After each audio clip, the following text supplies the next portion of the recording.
Una vez visto esto, ahora un poco para nosotros llega el kit de la cuestión, ¿no? Que es el cómo se construyen esas imágenes, ¿no? Cómo se pasa de un pequeño, ¿no? De un pequeño pensamiento, de un concepto que piensa uno de los dos, a una realidad tangible, ¿no? A una obra que acaba, como ya hemos dicho, ¿no? O en la casa de alguien, o en un museo, o en una galería. Y nosotros hemos encontrado que al final son estos 5 pasos los que Bueno, como habéis visto, nos gustan mucho las listas. sí, también es verdad.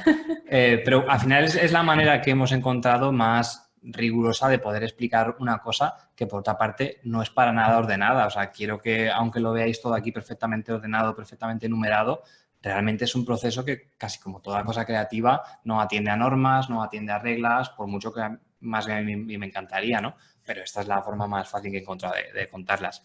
Entonces, la primera parte un poco siempre de esas imágenes, ya sea bien cuando empezamos con un edificio o cuando empezamos con una idea, recuerda que esas son las dos maneras que tenemos un poco de empezar y hasta que no están las dos, hasta que no encuentras un lugar idóneo para esa idea o una idea para ese lugar, para nosotros no hay imagen, ¿no? No hay historia que contar.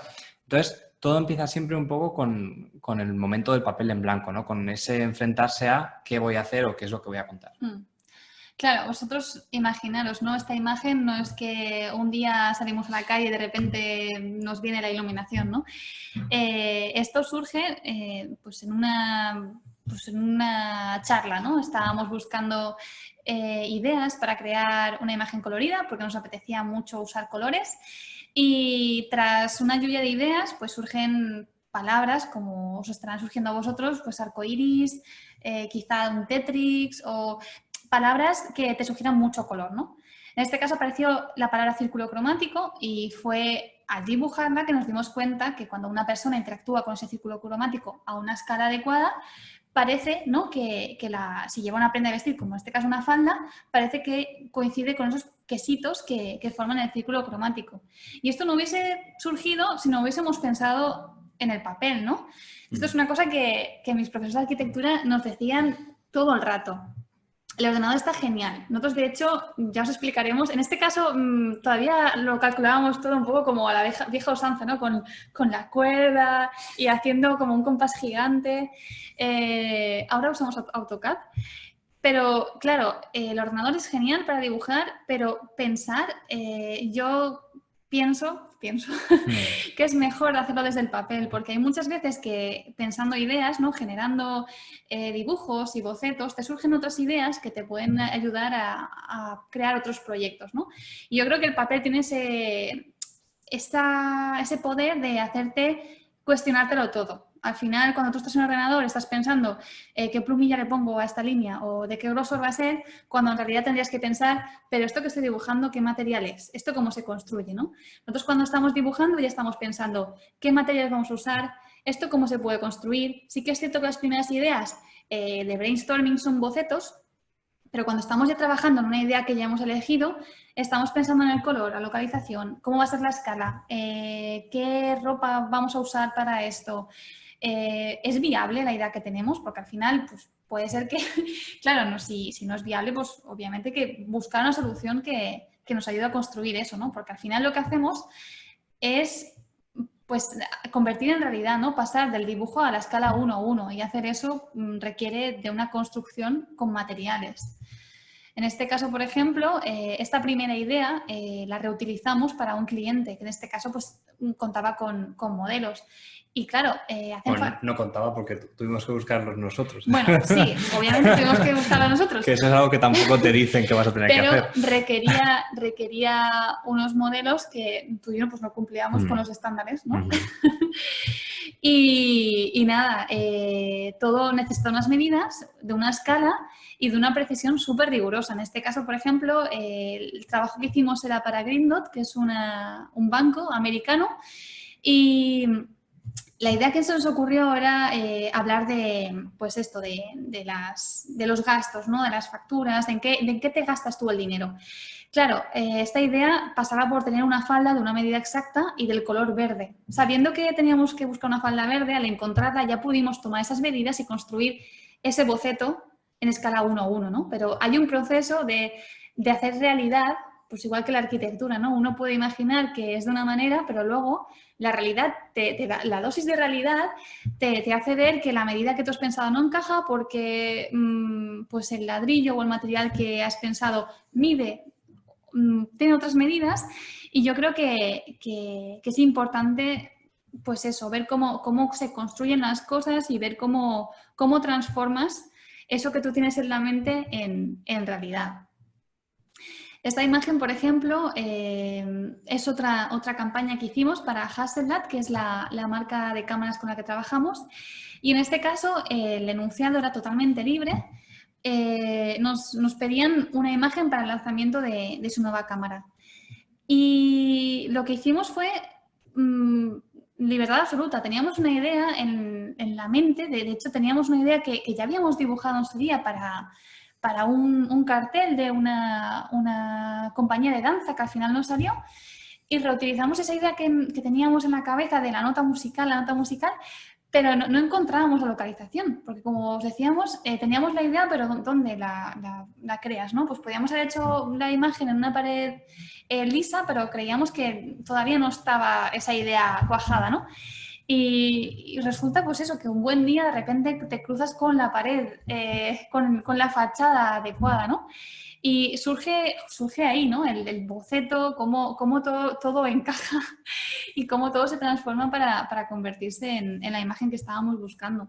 Además, yo creo que lo interesante de todo eso que habéis visto hasta ahora es un poco ver que ya independientemente sea cuando es una imagen como la primera que hemos visto, ¿no? Del círculo cromático, que un poco fue una idea nuestra de ver cómo hablamos de color, un poco con esa relación con el ser humano, hasta llegar a esos proyectos con marcas cuanto menos como es Hasselblad, ¿no? Que es una marca que ya solo con decir el nombre impone, pero el proceso es siempre el mismo, ¿no? Y que no es una cosa que tenga que ver, que Ana no lo ha dicho porque es muy humilde, pero todos esos dibujos que habéis visto hasta ahora son suyos, ¿no? Es ella la que dibuja, pero no tiene nada que ver con que lo haga muy bien, ¿no? Aquí veis un pobre ejemplo de lo que puede ser un dibujo rápido, que también es de Ana, hay que enorgullecerse de todo, y que demuestra un poco que no tiene que ver en realidad solo con la calidad de la idea, ¿no? O la calidad con la que tú materializas la idea, sino que lo importante es ese concepto que tú estás pensando, no tanto cómo lo haces. Claro, al final nuestros dibujos nos ayudan a pensar, pero también nos ayudan a comunicarnos. Los dibujos que habéis visto antes son previos a lo que es la creación de la imagen. Por hacer un poco de símil con arquitectura, serían como nuestros renders para el cliente. Nosotros, Daniel y yo, hablamos con dibujos, pero nos bastan los dibujos que habéis visto antes mucho más rápidos. Pero cuando hablamos con un cliente, todo lo que aparece en el dibujo es importante porque ya nos estamos comprometiendo con un color, con un tipo de vestuario, con una localización, y todo lo hemos pensado previamente y hemos visto que era viable antes de enviarle al cliente. Y esto es lo mismo, ¿no? Cuando tú haces unos planos y de repente le enseñas al cliente y quizá no lo entiende, pues por ejemplo, en este caso el símil es enviarle un correo al cliente diciéndole qué imagen vas a hacer. Nosotros lo hacemos siempre de manera muy visual porque creemos que nuestras imágenes escritas quizá no se entiendan, ¿no? Son juegos visuales y muchas veces, bueno, la mayor parte de las veces son clientes extranjeros, incluso asiáticos, y pues cuando tenemos conversaciones con clientes asiáticos siempre cuesta mucho más la comunicación escrita, pero la visual, como ya decíamos, rompe barreras, ¿no? Se me equivoca. Claro, entonces nosotros siempre enviamos los dibujos antes de hacer las imágenes, al igual que un arquitecto enseña los planos o los renders antes de ponerse a construir, porque imagínate que a mitad de la obra te dice, pero la escalera iba aquí. No, claro, tiene que saber el cliente dónde va a ir la escalera, ¿no? Y yo creo que es importante que todo esté claro antes de pasar a construir. En este caso, por ejemplo, el cliente era Qatar Foundation. Como habéis visto, hemos hecho bastantes fotos en Qatar y es que tuvimos la suerte de visitar su campus y fue como ir a Disneyland, porque claro, allí tenían obras de Oma, Isozaki, Legorreta, Jean Nouvel en la ciudad. Bueno, MP, es que eso era Disneyland. Y, para arquitectos. Para arquitectos. Claro. Te aseguro que la gente tiene otra concepción de Disneyland. Pero eran como grandes obras de arquitectura, todas juntas. Era un parque temático de arquitectura, era fantástico. Y nada, en este caso, por ejemplo, pues ocurre lo mismo. Nosotros vemos en los edificios, hay un día en el que estamos explorando, viendo la escala de los edificios, viendo la orientación, comprobamos medidas, un poco analizamos y estudiamos las fachadas y qué es lo que queremos fotografiar, y luego volvemos a la fase de dibujo, de pensar, esto funciona, esto no funciona. Al final, con las medidas y sabiendo si las perspectivas funcionan, uno va ya y dispara, pero nunca vamos a ciegas a hacer las imágenes. Luego, aparte, yo creo que algo que también ha pasado con estos últimos ejemplos es la increíble similitud que hay entre lo que tú has pensado, lo que tú has dibujado y la obra final, ¿no? Que no siempre es del todo así. Esto es una cosa que nos pasa a veces con los clientes, que es muy curiosa, ¿no? Que como tú le has presentado un dibujo tan bien hecho, con tanto detalle y con tal, al final la vida está llena de cosas aleatorias que ocurren en el momento, pues tanto de cuando estás haciendo la producción o cuando haces el shooting, y nos ha pasado a veces que el cliente diga, no, pero es que esto está muy bien, pero yo lo quiero exactamente como lo habéis dibujado, ¿no? Bueno, eso nos pasó solo una vez y fue de nuevo con los coreanos, porque enviamos, y por eso ahora lo hacemos así, enviamos el dibujo con una mano como más levantada, y luego la foto estaba a la mano agachada y el cliente dijo... Era un detalle absolutamente ridículo, era una posición de una muy mano. mínimo. Y el cliente dijo, no, pero es que yo quiero lo que habéis enviado, ¿no? Claro. Entonces, el peligro ese de enseñar de más a veces... No, y a lo mejor también de definir demasiado las cosas. Lo importante es que la idea esté clara. A lo mejor perderse en el ángulo de la mano y demás hace o condiciona al cliente en que de repente lo quisiera de esa y se pierda en que en realidad lo importante era el concepto de la fotografía y no tanto eso. La siguiente un poco fase, que como podéis adivinar, es el construir, ¿no? Es el producir esa idea, porque tener ideas y pensar cosas nos gusta a todos, es fácil, y si eres una persona relativamente excitable, cualquier cosa te puede llevar a una idea alocada, ¿no?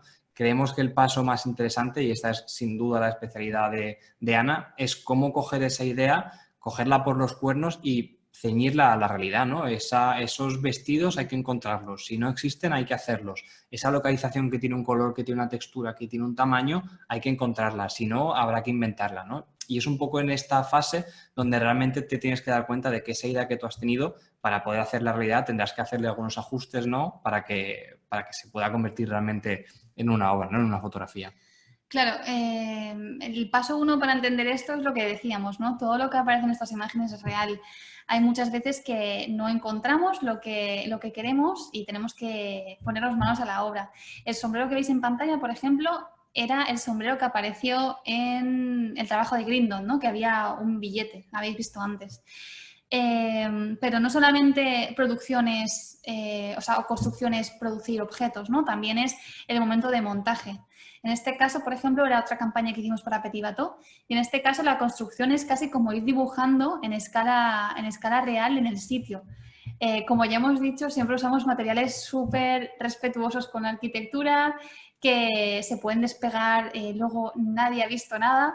Y no manchan la pared tampoco. No manchan la pared, y unas veces trabajamos in situ y otras veces hemos tomado las medidas y ya vamos al lugar y montamos. Son reciclables también. Sí, claro, todo lo guardamos, eco-friendly todo. Esta que veis aquí, esta imagen que enseñamos ahora, es unas imágenes que hemos hecho para Pantone. Si os acordáis, este fue el Classic Blue, ¿no? El color... Sí, Pantone lanza todos los años un color que tiene que ver con... Ellos dicen que tiene que ver con el año, ¿no? Y este año era el 2020, no se lo veían venir. No. Para ellos era un año de calma, de conexión, de relajación, y proponían el Classic Blue. El 2021 pues ya veremos qué proponen, porque, porque tienen que contar muchas cosas. Bueno, y hablamos de producir y de construir desde el milímetro, ¿no?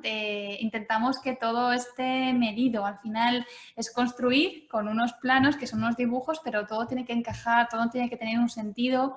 En este caso queríamos crear una imagen esta es también una campaña para Ibis, que es una marca de hoteles, con la que hicimos el año pasado un concurso y nos dieron unas palabras con las que crear unas imágenes. En este caso era música.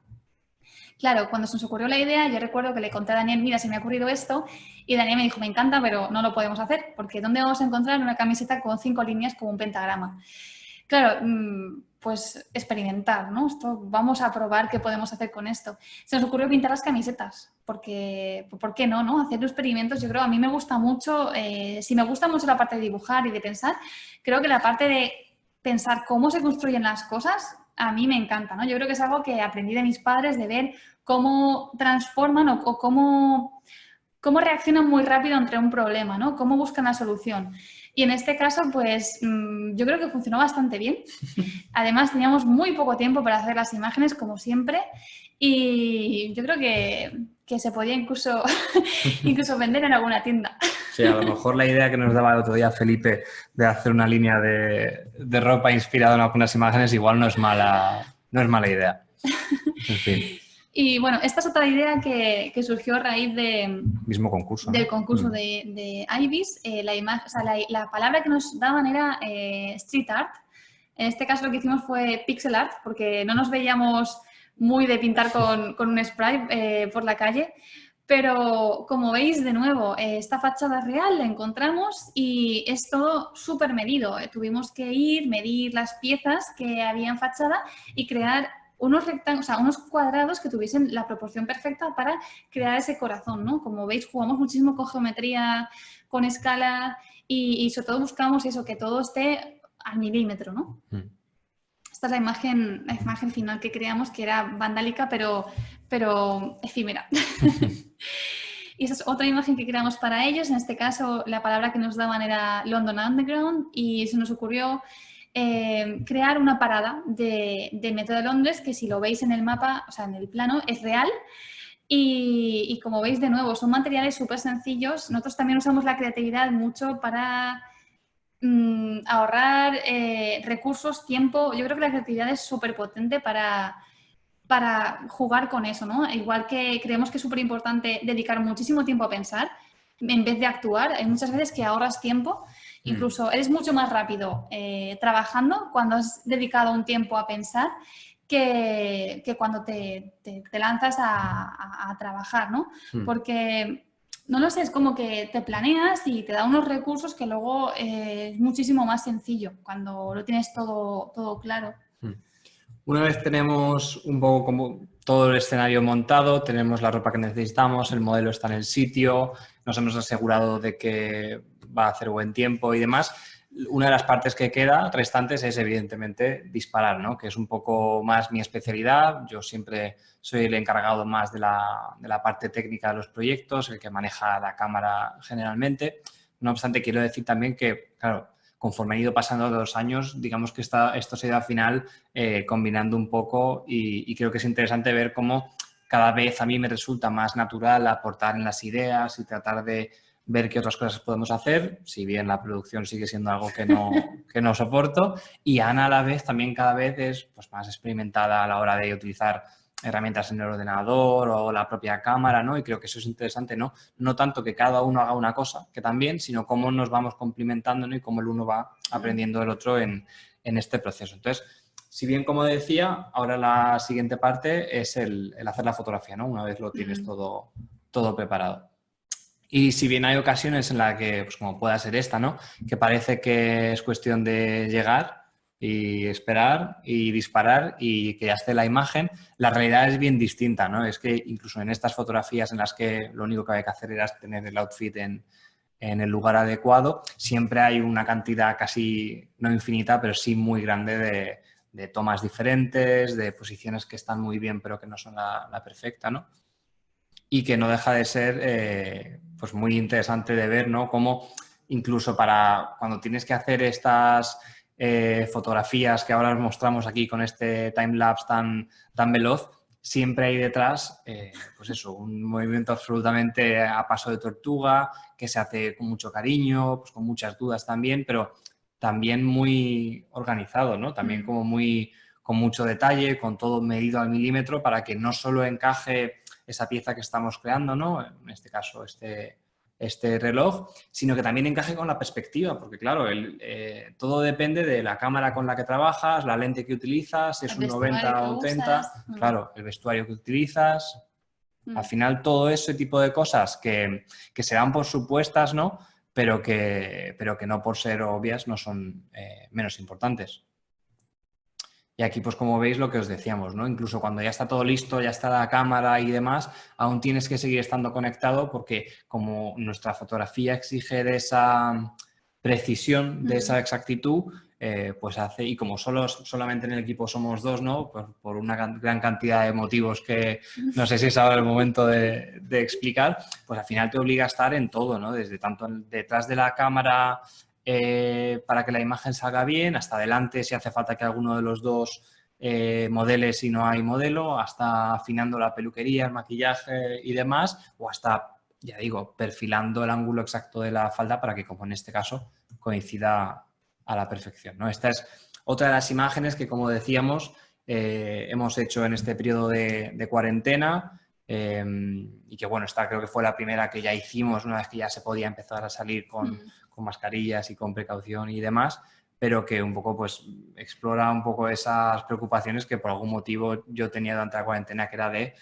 cómo hacer, ¿no? Cómo hacer una imagen que involucre o que hable del tiempo y de cómo en estos días, ¿no? Se movía de una manera tan extraña, ¿no? Cosas que parecía que se hacían infinitas, de repente pasaban muy rápido. Bueno, y también y viceversa. que el nombre Quarantine nos gustaba mucho y nos parecía que era un buen título para una imagen. Sí, luego eso es algo que también hablaremos. Es que al final las fuentes en las que tú te inspiras es imposible definirlas todas, ¿no? Pero para nosotros la palabra, que sí que lo tocaremos ahora un poco después, eso es otra de esas cosas que nos hace cosquillas en el cerebro, ¿no? Y que, pues efectivamente, cuando estás escribiendo palabras relacionadas con el tiempo y empiezas a unir conceptos, pues después te es imposible no hacer algo, aunque sea simplemente para ponerle de título a una imagen Quarantine. Otra de esas imágenes que a nosotros nos gusta mucho, ¿no? Y que demuestra lo difícil que, bueno, no tiene por qué ser difícil siempre, ¿no? Pero siempre es un reto el trabajar fuera, ¿no? Que es algo que condiciona nuestro trabajo porque todas las imágenes, como ya os hemos contado, están hechas en localizaciones reales, es decir, la mayoría de los casos, por no decir 99,9%, en espacios exteriores. Sí, de hecho esta imagen, de nuevo, Legorreta pues nos facilitó esta puerta de garaje en Qatar, que de nuevo parece una imagen muy sencilla y que fue llegar y besar el santo, pero no, esta imagen requería perspectiva, no nos imaginábamos que en el desierto hacía tanto viento, pero hacía muchísimo viento y pues siempre hay como una especie de hándicap y como de problemas, ¿no? Que surgen en el shooting que luego no se ven, ¿no? Siempre que como congelamos un momento idílico del día, pero en realidad pues esto, hay viento, es lo que se está en la calle. Además, en este caso, como bien hablábamos, disparábamos en franjas horarias muy concretas. Aquí en Valencia pues buscamos fachadas en las que el sol no dé directamente o nos levantamos pronto, que aquí ahora mismo levantarse pronto y poder disparar puede ser a las 7 de la mañana, pero en Qatar estábamos hablando de nos teníamos que levantar a las 3:30 de la mañana para las 5, que era cuando salía el sol, y haber tenido todo montado, ¿no? Y disparado. Que es un poco lo que ves aquí. Claro, en Qatar teníamos unos horarios, la verdad es que bastante locos, porque disparábamos a primera hora de la mañana y a última de la tarde. Y fuimos en noviembre y disparábamos a las 5 de la mañana y creo que era como a las 7 o a las 8 de la tarde. O sea, trabajamos muchísimas horas. Claro, pero no por nada, sino porque a las horas centrales del día es que no podías estar al sol. Sí, era por el sol y por el calor. Claro, que están muy relacionados. Están muy relacionados, pero... Creo que te refieres a la luz y a la temperatura, ¿no? Sí, por ejemplo, en este caso, esta imagen se disparó de tarde, ¿no? Y tenías que esperar justo en el momento en el que el sol se pone porque allí no hay edificios altos, ¿no? Es cuando el sol se pone en el horizonte, justo en ese momento podíamos disparar en esta bellísima arquitectura que es de Isozaki. Y en otras ocasiones pues pasa como esto, ¿no? Que al tú estar un poco a los placeres y a los deseos del tiempo, pues a veces te ocurre que no puedes hacer la imagen que tú quieres porque pues llueve o hace viento o cualquiera de las otras, ¿no? Al final, que es una cosa que muchas veces pensamos que nos da rabia o nos da pena, pero también nos lo hace muy emocionante, ¿no? Que es el hecho de que nunca sabes del todo exactamente cómo va a ir un shooting. Al final, si tú vas a un estudio o trabajas en un área muy concreta, sabes más o menos cómo puede ir una sesión, pero con nosotros es siempre una sorpresa y ha habido veces que ha ido muy bien y ha habido veces que ha ido muy raro, ¿no? Claro, entonces nosotros la arquitectura y la climatología, claro, y lo que salga. Aquí lo que veis, sin embargo, es un poco para demostraros, porque habrá alguien que se esté, preguntando a sí mismo, pero al final para hacer una fotografía ¿no? en un fondo azul o con un fondo de un color concreto, ¿no sería más fácil evitarse todo eso que están comentando de las inclemencias del tiempo, el calor, la luz y demás, y trabajar como profesionales en un estudio, ¿no? Pero al final, el hecho de trabajar con localizaciones reales, además de permitirte toda esa emoción que yo siempre digo, también te hace un poco... te haces consciente de ella cuando imprimes en papel, ¿no? Cuando imprimes en grande, cuando realmente te puedes acercar a esas obras y ver pues desde el pelo de la modelo, la textura que tiene, el acabado de la ropa, la textura de goteleo, las grietas que tiene esa pared en concreto, ¿no? De repente, como decíamos antes, la arquitectura, que a lo mejor cuando tú lo ves en pequeño, en un móvil, un ordenador, pasa de repente a ser poco más que un color, ¿no? A ser un tono, de repente vuelve a recobrar su protagonismo, ¿no? Porque os aseguro que esta imagen al lado de otra hecha en un estudio, aprecias perfectamente la diferencia, ¿no? Porque no tienes esos matices, esa rugosidad, ¿no? Que una localización real sí que tiene y que a nosotros nos encanta y que cuando lo ves realmente y eres casi capaz de tocar el hormigón de un proyecto en una imagen, pues... de nuevo, como pasa ahora, sale el arquitecto que llevas dentro. Uno de mis profesores decía eso, ¿no?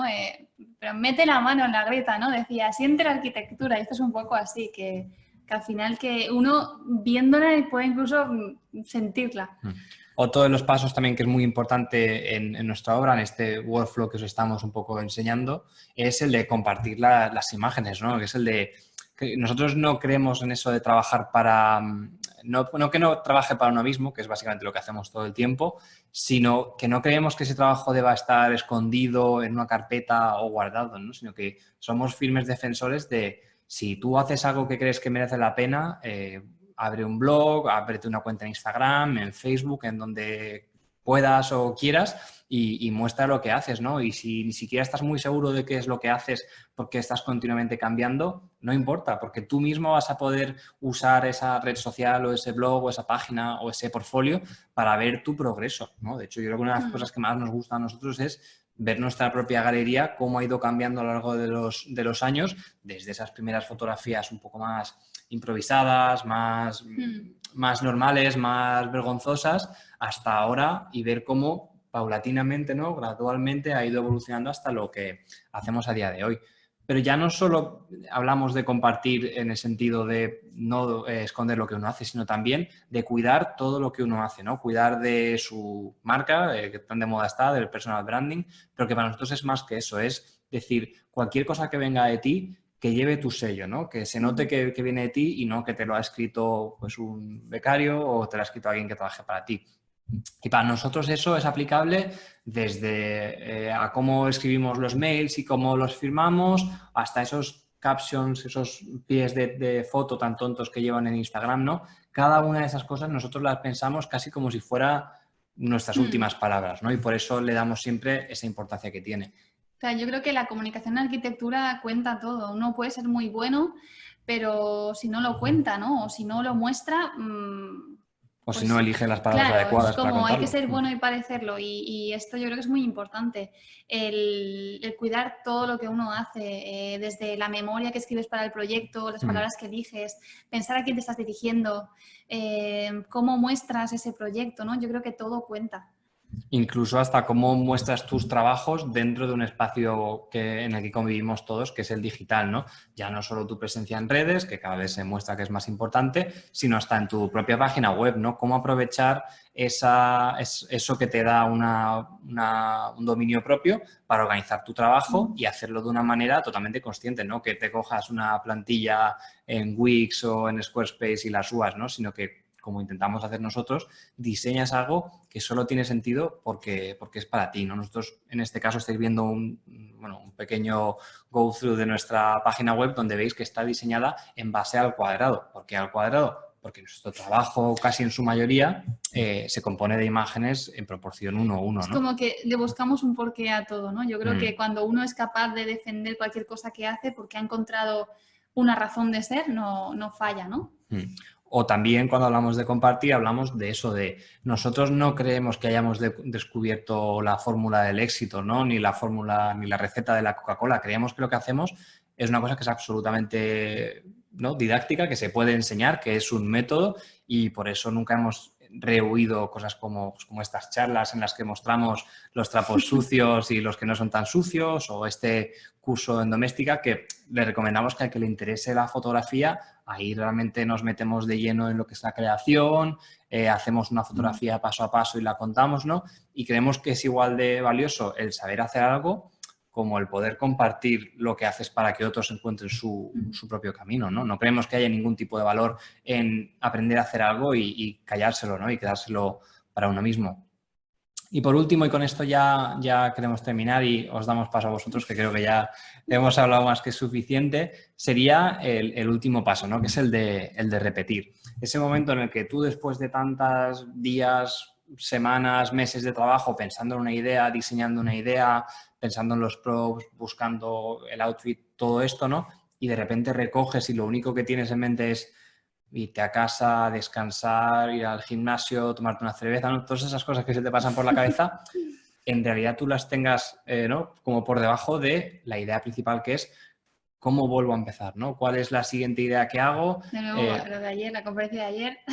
¿Ves? Te dije que Ignacio Vicens no da puntadas sin hilo, ¿no? Al final, efectivamente, tú eres, o a mí me da siempre la impresión de que tú solo eres tan bueno como lo ha sido tu última obra, ¿no? Entonces, por eso, nuestra intención siempre de que cuando acabamos una imagen, incluso antes de terminar de tenerla perfectamente archivada y definida, estamos ya pensando en qué es lo próximo que vamos a hacer. Y creemos que también esto es un poco la receta del éxito, ¿no? Que es que estés haciendo algo que te guste tanto que incluso cuando se te está acabando ya estás deseando ver cómo vas a volver a empezar, ¿no? Creemos que esa es la clave, porque si estás deseando acabar algo para no volver a tocarlo en tu vida, como me pasaba a mí a lo mejor en la universidad, yo qué sé, en las clases de instalaciones o alguna de estas cosas, es que quizá tú no vas a acabar haciendo eso, ¿no? Y creo que es muy importante. Entonces, y con esto ya sí que terminamos, esta es nuestra última diapositiva, ya os pasamos la palabra. Queríamos un poco que si os vais a quedar con algo de esta charla o de esta conferencia que hemos hecho aquí hoy, quiero que sea un poco invitaros a compartir esa fascinación por la arquitectura que nos rodea, por la ciudad que está a nuestro alrededor y por todo lo que convive con nosotros al final, ¿no? Porque al final pensa que todos esos edificios que vemos a lo largo del día o por donde transitamos o en los que vivimos o en los que visitamos cuando vamos al trabajo, al final están diseñados por alguien, ¿no? Han sido pensados por alguien y van a dar cabida o van a ser el escenario, pues, de una vida normal, de una vida fantástica, de un encuentro amoroso o incluso, como nosotros intentamos hacer, de una obra de arte, ¿no? Y por eso creemos que merece mucho la pena estar con los ojos abiertos, buscar realidades alternativas, ¿no? Buscar qué otro significado pueden tener esos rincones y un poco darnos cuenta de cómo podemos nosotros interactuar con ellas, ¿no? Cómo es esa mirada transformadora que cada uno de nosotros tiene y un poco qué podemos aportar a una realidad que para todos los demás pues es absolutamente anodina y común, ¿no? Porque realmente el arquitecto tiene esas dos, me da a mí la sensación de que tiene esas dos capacidades, ¿no? La de crear un espacio y la de además intervenirlo, ¿no? Y creo que eso es un poco lo que nos gustaría que os llevase. Y de nuevo, os cedo la palabra y espero que os haya gustado esta pequeña charla.